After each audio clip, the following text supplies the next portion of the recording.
Welkom by nog 'n voorlesing uit Henry Stap aan, geskryf deur Lizet Marie. Ons lees die hoofstuk Droom. Ek skryf in my dagboek. Vandag is ek stom van verlang. Ek kry nie gedink of gedoen nie. My verlang is 'n diep, diep gat sonder 'n bodem. Ek verstaan nie die wese van dood nie. In my gedagtes is Henry so lewendig. Hoe is dit dan moontlik dat hy kan dood wees? Op sulke dae is ek so vol redelose pyn, dat die troos van mense en die stil word by God nie genoeg is nie. Tog maak die Here weer elke keer my fladderende binneste stil. Dikwels deur die onverwagse klein genade van 'n droom, helder soos die lewe self. Wanneer Andrew en Wim by die huis uitstorm met hul cricketsakke en proviant vir 'n lang dag, dink ek aan al die kere wat ek onder die bome sit en kyk hoe die seuns cricket speel. Ek beleef weer die opwinding, die teleurstelling en triomfoomblikke. Ek ruik bedompige cricketlywe in die motor op pad terug huis toe en hoor weer in my gedagtes hoe wedstryde bal vir bal oorgespeel word. En ek verlang na daardie heel ronde dae vol son. Een nag droom ek van Henry in sy wit cricketklere. Hy bal. Die son skyn van agter op hom en daar is 'n goue gloed rondom sy ligte kop en rankerige lyf. Die energie van ewige jeug is in die beweging van sy jong, sterk liggaam vasgevang. Ek word met 'n ligte hart wakker. Henry leef. Henry het altyd met oorproppies studeer, sodat geen geluide sy aandag kon aftrek nie. Een troosteloos hartseer dag dwaal ek deur 'n boekwinkel. In 'n boekie van Dr. Isaac Burger haal hy die bekende gelykenis van die ryk man wat in die ewige vuur van dors vergaan het aan. Die man pleit dat die Here iemand stuur om sy 5 broers te waarsku om hulle lewens reg te kry. Die antwoord is, as hulle na Moses en die profete nie luister nie, sal hulle nie oortuig word nie, al sou iemand uit die dood opstaan. Daardie nag droom ek van Henry. Hy sit met sy rug na my, kaal bolyf. Die spiere speel oor sy skouers, soos hy besig is om padkos in 6 hoopies uit te pak. Piesangs, appels, lemoene en broodjies. Ek vra, Henry, wat maak jy? Hy haal 'n oorproppie uit sy oor en sit sy vinger voor sy mond, terwyl hy sy kop skud. Vir my bevestig die droom dat Henry oorproppies in die ore en vinger op die mond reeds van ons leefwêreld afgesluit is. Hy sit vir ons 6 padkos in vir ons reis vorentoe, maar self kan hy niks meer sê om ons te oortuig watter staproete die beste is om in te slaan nie. Die besluit is onsin.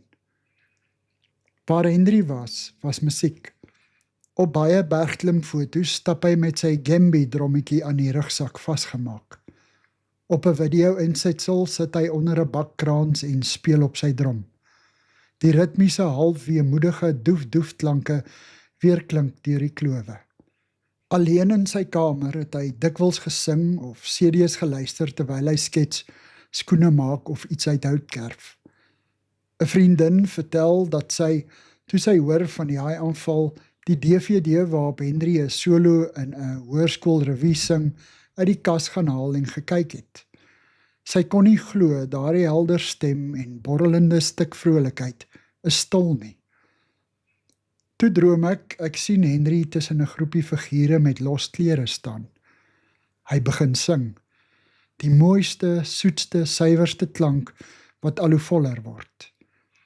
Die groep, wie se gesigte ek nie kan uitmaak nie, begin saam sing.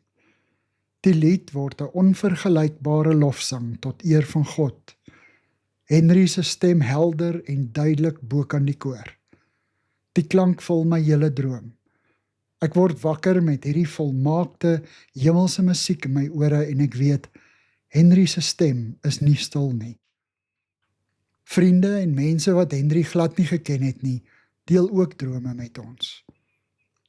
'n Onderwyseresvriendin wie se dogter in 'n motorongeluk sterf, het Henry nooit ontmoet nie en het slegs foto's van hom gesien.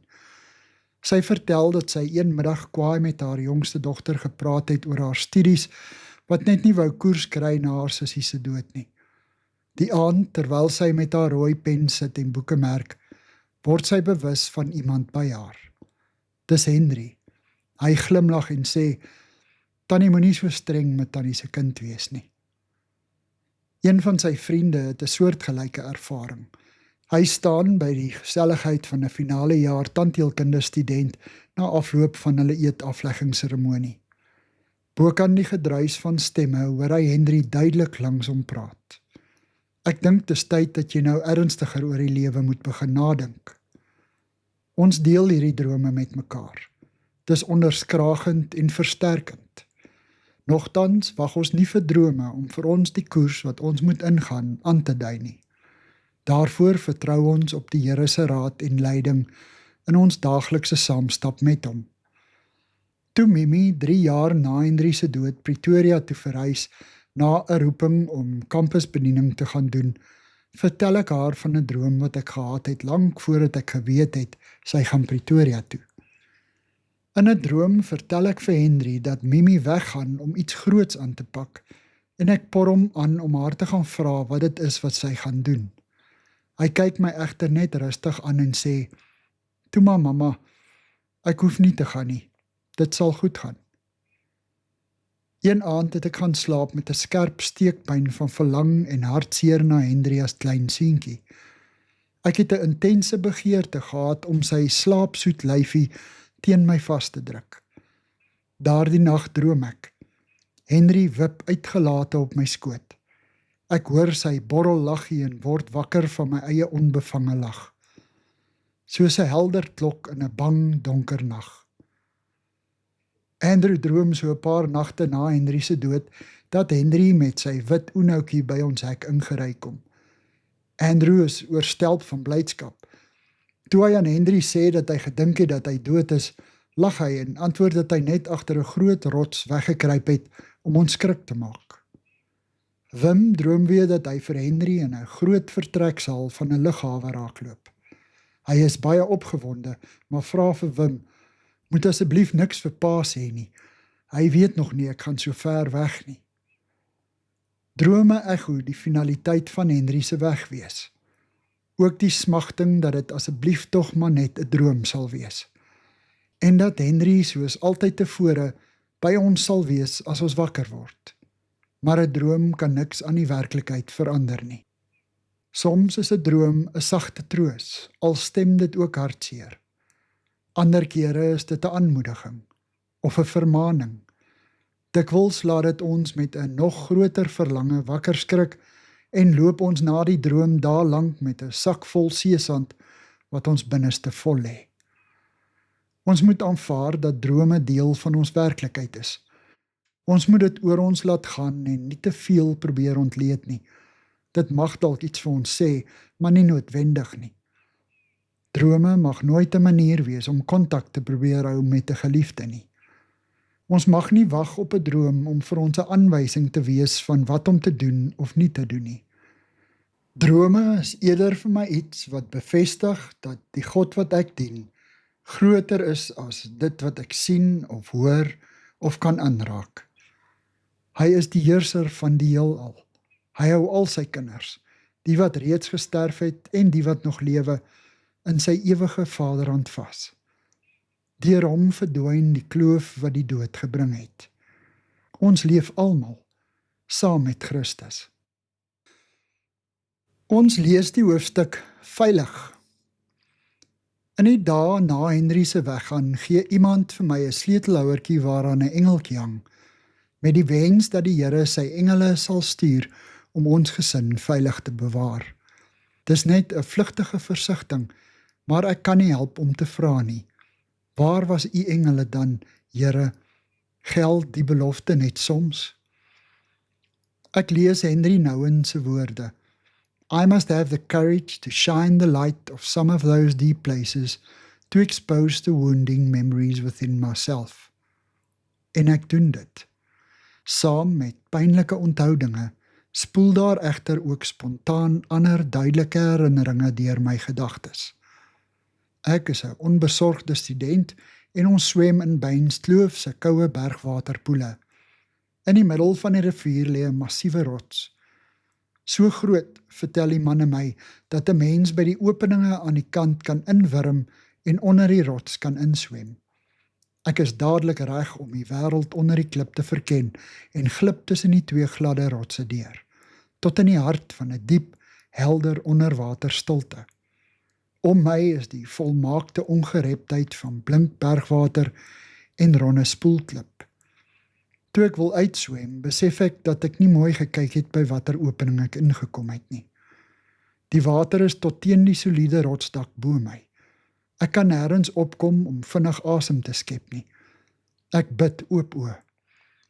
En toe sien ek hoe die son 'n geel kol deur 'n rotsopening onder die water maak en ek swem veilig tot waar die niks vermoedende studente lag en heel en waterspat.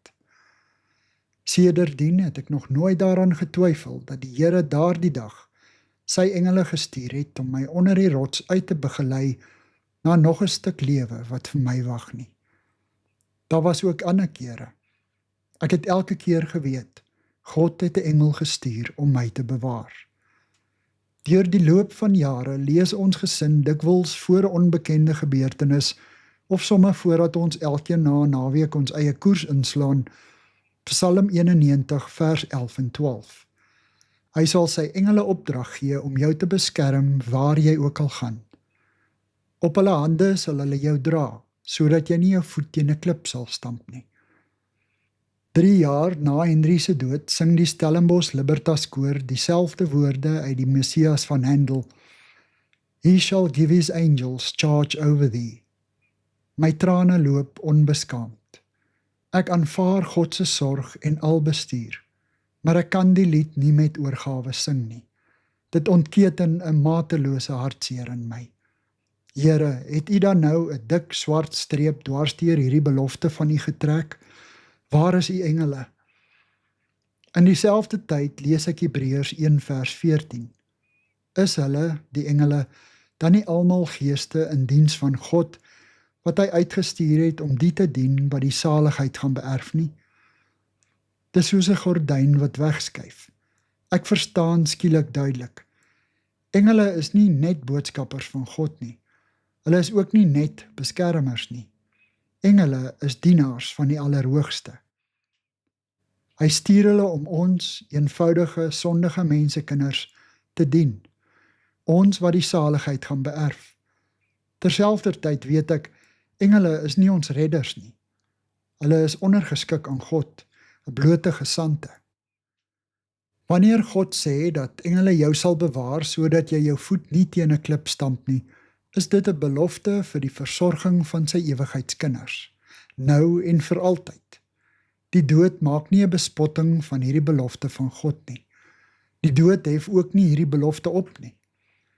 Kort na Henry se dood word Mimi deur 'n groot hartseer oorweldig, terwyl sy en 'n klein groepie in die kerk met aanbidding besig is. Toe sy haar oë in die middel van die sessie oopmaak, sien sy Henry tussen 2 mans aangestap kom. Al 3 het los gewade aan. Die een persoon se gesig is bedek, maar Mimi weet intuïtief dat dit Jesus is. Die ander persoon, weet sy, is 'n engel. Henry kyk haar stip in die oë en sê dat sy nie so hartseer moet wees nie. Alles is reg. Toe draai hulle weer om en stap weg. Vir Mimi was dit bevestiging dat Henry by Jesus en in die geselskap van 'n engel is. 'n Groot troos. Vir my is dit goed om te weet. Dan was daar mos die middag by Millerspunt 'n engel by Henry. Een middag lê ek op ons bed en kyk na die houtplafon. Die warm kleure van die hout is 'n beskutting bokant my. Die kwas en donker strepe op die een strook lyk vir my soos 'n engel met lang invouvlerke. Ek weet dis sommer 'n stukkie verganklike hout, maar ek weet ook dat God sy kinders op vreemde maniere troos en oral vir ons terloopse sigbare simbooltjies van sy ewige sorg los, soos 'n engel in die houtplafon.